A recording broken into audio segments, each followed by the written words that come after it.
So today I wanted to talk to you guys about how severe an allergy can be. I started my dairy allergy about, I think this May coming up will be 3 years now. At the beginning it was always kind of like just a rash and my lips would swell up. They would puff out and then I'd get like little bumps, like a rash that you get on your body but instead on your lips.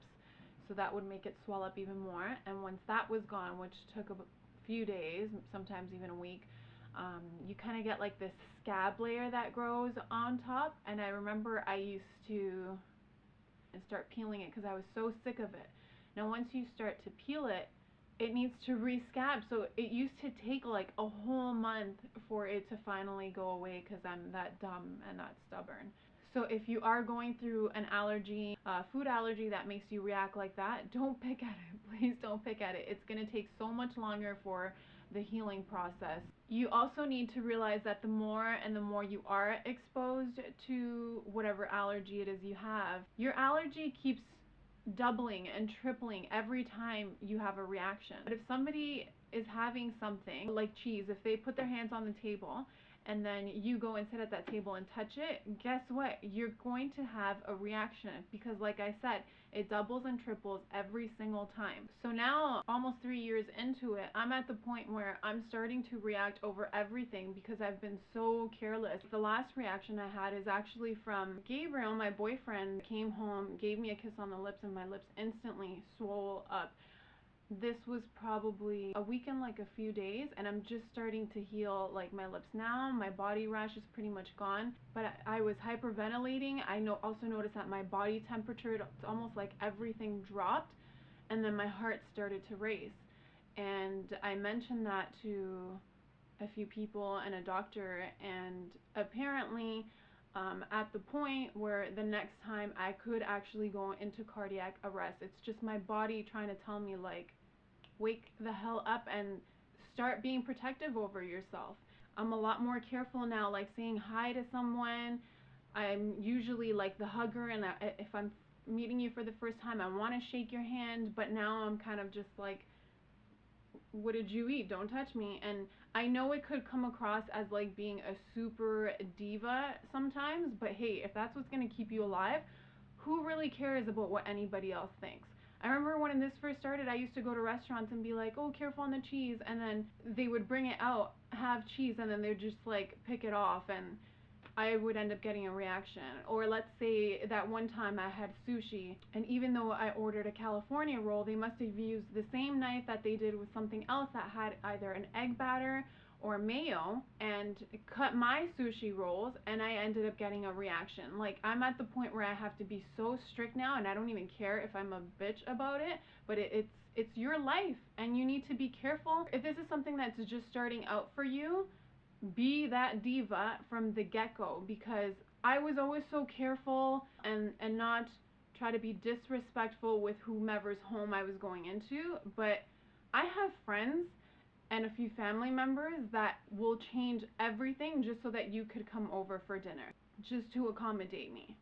And it's honestly so greatly appreciated. I do realize that this is my allergy and nobody else's, but if people truly care, they will go out of their way to just let it be known that, hey, like for example, we were with my brother-in-law and my sister-in-law, and they have a 1-year-old, and they had given the baby milk, and they went aside, gave the baby the milk, and let us know right away. And then my brother-in-law went, wiped the baby's hands and everything, and then even after that, I'm kind of like, all right, see you. And enough to the point where my sister-in-law is like, you know what, I'm just gonna say bye from here. And honestly, I respect that, because yeah, you might not see me all flared up with an allergy reaction, but I don't, maybe everybody's reaction is different when you have an allergy, but I feel like my body inside is on fire. Like, you're constantly fevering. I can't really sleep. I wake up my partner because it's almost like your body's trying to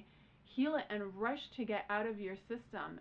I wanted to make this video because I just want for you guys to realize the severity of it. And like I said, it's going to keep doubling and tripling every time you're exposed to it, so please be careful. If you have an EpiPen, carry it around everywhere, absolutely everywhere you go. And something that I also just found out is that if you happen to have a reaction, doesn't matter how small the reaction is, you stab yourself with an EpiPen within 30 minutes of the reaction, because after those 30 minutes, it does not matter whether you have EMS come in, you're done. Like, when I heard this, I was like, I can't believe nobody even told me that. Like, not even my allergist.